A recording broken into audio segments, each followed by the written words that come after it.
आज के लेक्चर में हम कुछ बेसिक स्टैटिस्टिक्स पढ़ेंगे क्योंकि चैप्टर नंबर 6 है, बड़ा इंपॉर्टेंट है बोर्ड के वाले से भी। और ये इसमें जितने भी क्वेश्चन हैं इस दफ़ा के पेपर के लिए बड़े इंपॉर्टेंट हैं और अकॉर्डिंग टू स्मार्ट सिलेबस हैं, वो हम सॉल्व करेंगे। सबसे पहले हम एक्सरसाइज 6.2 के कुछ क्वेश्चन सॉल्व करते हैं। सबसे पहला क्वेश्चन नंबर 1 था, तो फाइंड दी अरिथमेटिक मीन। सबसे पहले आपने देखना है कि अरिथमेटिक मीन क्या होता है। Arithmetic mean x bar is equal to summation x over n। अब ये अरिथमेटिक मीन है कि आप जितनी वैल्यूज गिवन होंगी आप उन सब वैल्यू को ऐड करना है और डिवाइडेड बाय n कर देना है, यानी सब वैल्यू को प्लस करेंगे तो समीशन x आएगा और उतनी टोटल नंबर पे डिवाइड करेंगे तो n आ जाएगा। अब मीन होता है दो होते हैं, एक तो इसको हम डायरेक्ट मेथड से भी सॉल्व करते हैं, इनडायरेक्ट मेथड से भी सॉल्व करते हैं, और लास्ट पे इसकी दो टाइप्स होती हैं कि यहाँ पे summation f of x over summation, यानी ये जो दिया हुआ है ये आपका अनग्रुप का और ग्रुप डेटा का। अन डेटा और अनग्रुप डेटा में क्या डिफरेंस होता है? ग्रुप डेटा वो होता है कि जिसमें फ्रीक्वेंसी गिवन होती है, जैसे यहाँ पे f ऑफ x आ गया तो उसमें फ्रीक्वेंसी गिवन होगी, और अनग्रुप डेटा में फ्रीक्वेंसी गिवन नहीं होगी। क्योंकि तब हमारे स्मार्ट सिलेबस में सिर्फ अनग्रुप डेटा के क्वेश्चन हैं तो वो हम ग्रुप डेटा से सॉल्व करेंगे। क्वेश्चन नंबर 1 है इसका कि हमने अरिथमेटिक मीन फाइंड करना है। इसमें कुछ वैल्यूज गिवन है, इसमें आ जाएगा 12, 14, 17, 20, उसके बाद 26, 29, 26, 29, 35 एंड 45, 35, 45। ये हमारे पास कुछ वैल्यू गिवन है, इसका हमने फाइंड करना है arithmetic mean. We know that इसका सॉल्यूशन था, यानी फार्मूला होता है x bar is equal to summation x over n। Summation x का मीन है कि जितनी वैल्यूज आपके पास दी हुई हैं इन सब को आपने ऐड करना है। 12 प्लस प्लस यानी सारी वैल्यू हम ऐड कर लेंगे,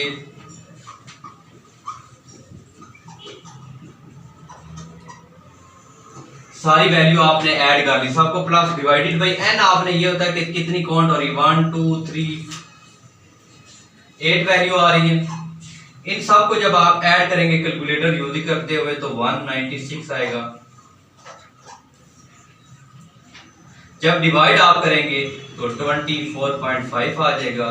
ये पहले क्वेश्चन का आंसर था, इसे हमने क्या फाइंड किया, अरिथमेटिक पार्ट है कि फाइंड दी अरिथमेटिक मीन। इस क्वेश्चन में भी हमने अरिथमेटिक मीन फाइंड करना है जैसे पहले फाइंड किया था। तो we know that the arithmetic mean formula x bar is equal to summation x over n। Mean के x की ये जितनी वैल्यूज भी दी हुई हैं इन सब को हम क्या करेंगे, ऐड करेंगे। 200 plus 225 plus 350 plus 375 plus 270 plus 320 plus 290।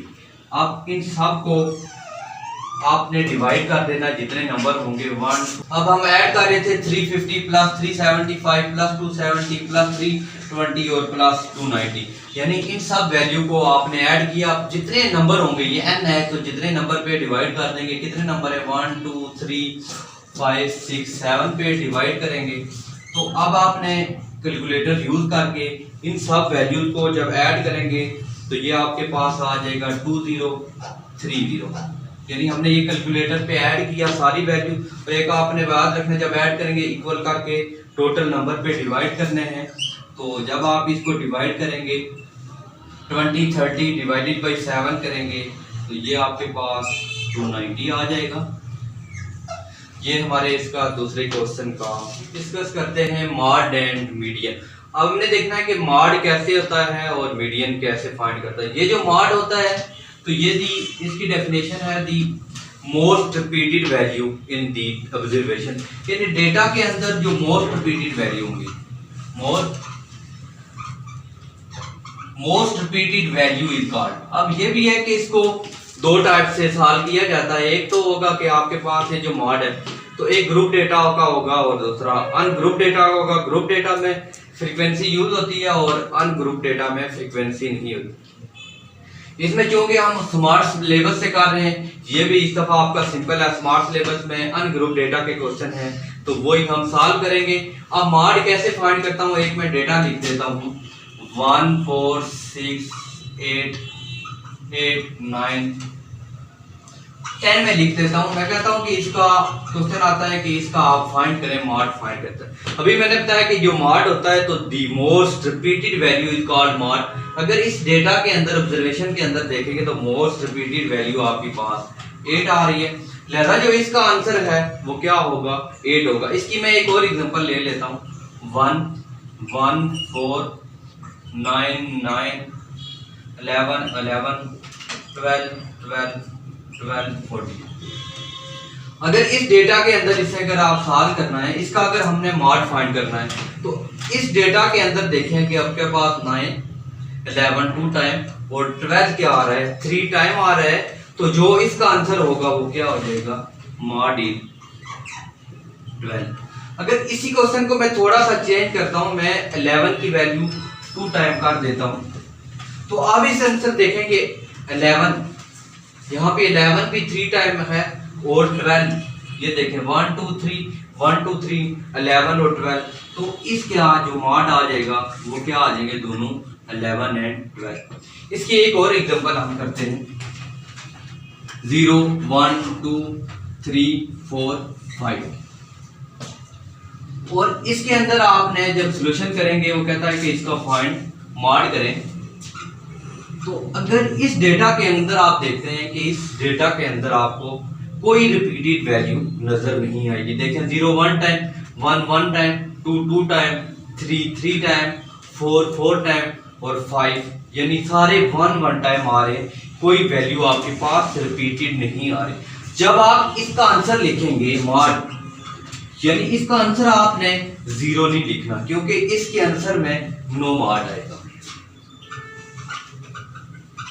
ये थे कुछ क्वेश्चन मॉड के, यानी आपको कोई भी क्वेश्चन आ जाए तो आप सिंपल करेंगे, जो डेटा के अंदर देखेंगे मोस्ट रिपीटेड वैल्यू होगी उसे आप बोलेंगे मॉड। अब मैंने एक ऑब्जर्वेशन इसमें रखी, एक वैल्यू इसमें मैंने 2 रख दी और यहाँ पे मैंने कोई वैल्यू नहीं देखी, तो इसका नो मॉड। ये हमारे कुछ मॉड से रिलेटेड क्वेश्चन थे।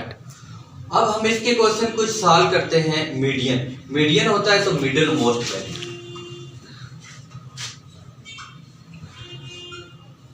यानी the middle most value is called median. अब मीडियन के भी 2 केसेस थे, एक आप ग्रुप डेटा के थे और दूसरा अनग्रुप डेटा के। सिलेबस में अनग्रुप डेटा के क्वेश्चन है, तो मैं अनग्रुप डेटा से सॉल्व करता हूं। इसकी मैं आपको एग्जांपल बता देता हूं कि एग्जांपल आपने 2 केसेस में आ जाएगी। अनग्रुप डेटा की होगी, एक तो इवन नंबर में होगी और दूसरी ऑड नंबर में होगी।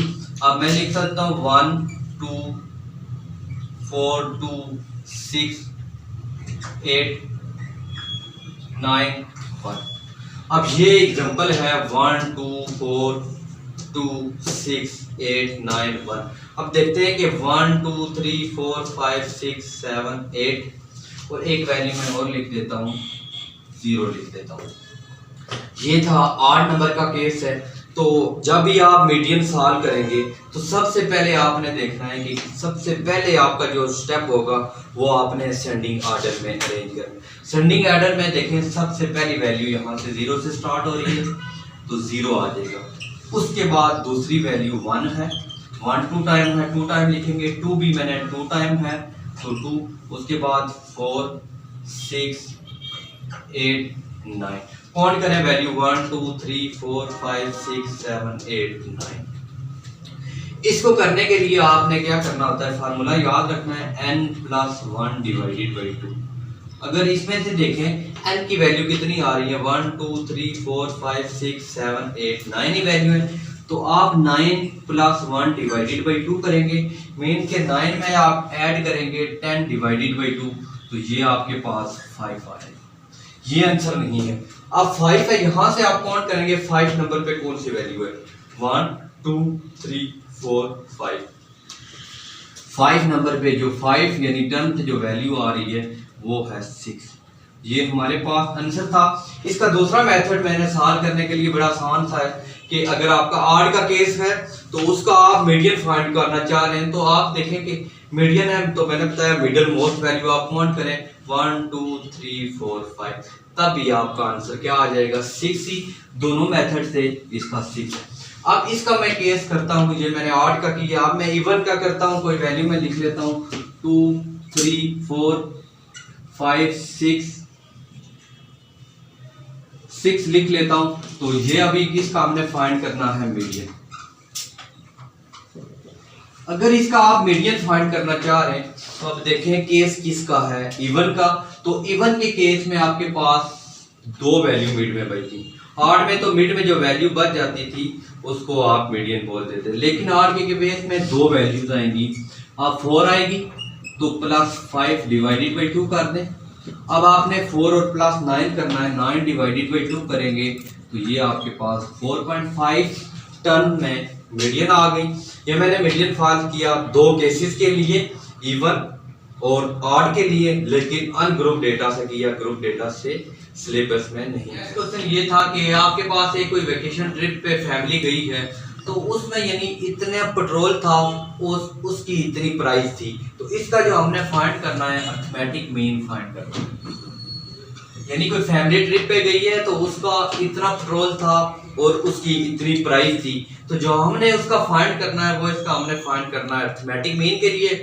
पी की जो पेट्रोल था, इतने लीटर पेट्रोल था, उसकी इतनी प्राइस थी। मैंने पेट्रोल को पी से जाहिर किया, डिनोट किया, और जो उसकी प्राइस थी उसको मैंने एक्स से रिप्रेजेंट किया। तो इसका मैंने फाइंड करना है अर्थमेटिक मीन के लिए। ये दो वैल्यूज आपके पास गिवन थी, यानी 21.3 का जो पेट्रोल है उसकी 39.90 है, और जो 18.7 का पेट्रोल था उसकी प्राइस है 42.90, और जो 23.5 लीटर पेट्रोल था उसकी प्राइस है 40.90। इसका हमने फाइंड करना है अर्थमेटिक मीन। तो सबसे पहला जो स्टेप करेंगे पी ऑफ एक्स, यानी आपको 21.3 को इसको 39.90 से मल्टीप्लाई किया, ये आ गया। 18.7 को 42.90 से मल्टीप्लाई करें तो ये आएगा। जब 23.5 को 40.90 से मल्टीप्लाई करेंगे तो 61.15 आएगा। अब आपने पी ऑफ एक्स की जो वैल्यू थी उन सबको ऐड किया, आपके पास यानी समीशन पी ऑफ एक्स आ गया 13.25, और जो समीशन पी का वैल्यू था 63.5। ये टेबल बनाया, और इसके बाद जो मीन फाइंड करना उसका फार्मूला था summation P of x over summation P. अब जो आपके पास समीशन पी ऑफ एक्स की वैल्यू आई है वो आई है आपके पास 2613.25। अगर आप यहाँ पे देखें समीशन पी की जो वैल्यू थी, यानी समीशन पी की वैल्यू, इन सब को सम करेंगे तो समीशन बनता है 63.5। अब इनको जब आप डिवाइड करेंगे तो 41.5 ये आपका मीन आ जाएगा। अब एक्सरसाइज 3.6.3 हम सॉल्व करते हैं। इसका स्मार्ट सिलेबस के अकॉर्डिंग इसका एक ही क्वेश्चन है, तो वो find range standard deviation variance. मैंने एक ही क्वेश्चन लिखा है और इसको मैं स्टेप बाय स्टेप बताऊंगा कि तीनों चीजें हम कैसे फाइंड करते हैं। तो वैल्यूज है 12, 6, 6, 3, 15, 10, 18 और 5। अकॉर्डिंग टू स्मार्ट सिलेबस है, चाहे किसी भी बोर्ड के अकॉर्डिंग हो, फेडरल हो या पंजाब से जो भी है, लेकिन ये बोर्ड के वाले से बड़ा इंपॉर्टेंट क्वेश्चन है। तो इसमें है 12, 6, 6, 3, 15, 10, 18 और 5। इसका हमने फाइंड करना है range, standard deviation and variance. सबसे पहले हम फाइंड करते हैं स्टैंडर्ड डेविएशन। तो स्टैंडर्ड डेविएशन सॉल्यूशन करने के लिए आपने याद रखना, सबसे पहले आप x की वैल्यू ले लें, फिर आपने इन सब वैल्यू का x स्केल करना है। ये अपना टेबल बन जाएगा। x की वैल्यू सारी ये हमारे पास 12, 6, 6, 3, 15, 10, 18 एंड 5। स्टैंडर्ड डेविएशन का क्वेश्चन था, तो जो मैंने बताया सबसे पहले आप x की वैल्यू ले लें 12, 6, 6, 3, 15, 10, 18, 5। अब नेक्स्ट स्टेप में इन सब का स्केल करें। 12 का स्केल करेंगे 144, 6 का स्केल 36, 3 का स्केल 9, 15 का स्केल करेंगे 225, 10 का स्केल 100, 18 का स्केल 324, 5 का स्केल 25। अब इन सब वैल्यू को आप ऐड करेंगे तो यहाँ पे समीशन x 76 आएगा। जब x स्केल का समीशन करेंगे x स्केल तो 912 आएगा। अब पहले तो हम स्टैंडर्ड डेविएशन फाइंड करते हैं। तो आपने फार्मूला याद रखना है, summation x square over n minus summation x over n का होल स्क्वायर। अब आप देखेंगे समेशन x स्क्वायर की वैल्यू 912 आई है, तो जो आपने n करना है तो टोटल वैल्यू काउंट करेंगे तो ये आपके पास 8 आ रही है, माइनस समेशन x की वैल्यू हमने अभी ऐड किया 76 डिवाइडेड बाई 8 करेंगे तो इसका स्क्वायर आ गया। अब जो नेक्स्ट स्टेप इसमें ये था कि 912 को आप 8 से डिवाइड करेंगे 114 आ जाएगा, और इस स्टेप में आप इसको डिवाइड करने के बाद इसका स्क्वायर करेंगे 90.25 आएगा। अब आपने 114 में से 90.25 माइनस करेंगे तो 23.75 आएगा। ये इसका स्टैंडर्ड डेविएशन था। अगर आपने इसका वेरिएंस फाइंड करना है तो वेरिएंस का जो फार्मूला होगा उसके ऊपर ये अंडर रूट नहीं करेंगे जब अंडर रूट के बगैर, या आप ऐसा करें जो आपके पास आएगा उसी वैल्यू का आप जब स्क्वायर करेंगे तो वेरिएंस आएगा। फार्मूले के लिए जस्ट ये होगा कि वेरिएंस के ऊपर ये अंडर रूट नहीं होगा। अब वेरिएंस आ गया आपके पास। उसके बाद जो नेक्स्ट लास्ट टॉपिक है वो हमने रेंज फाइंड करनी है। रेंज ये होती है कि आपके पास सबसे बड़ी वैल्यू यानी x maximum minus x minimum. मैंने जो x मैक्सिमम था उसको 18 यानी सबसे बड़ी वैल्यू और x नॉट सबसे छोटी वैल्यू, यानी x ऐसे भी लिख सकते हैं x maximum minus x minimum. अब इसमें अगर गौर से देखें इस डेटा के अंदर सबसे जो बड़ी वैल्यू थी 18 थी और सबसे छोटी वैल्यू 3 थी। तो अब x मैक्सिमम वैल्यू की वैल्यू 18 है और x मिनिमम की वैल्यू 3 है। 18 माइनस 3 करेंगे तो ये 15 आ गया। तो आज के लेक्चर में हमने यूनिट 6 फुल डिटेल से according to smart syllabus discuss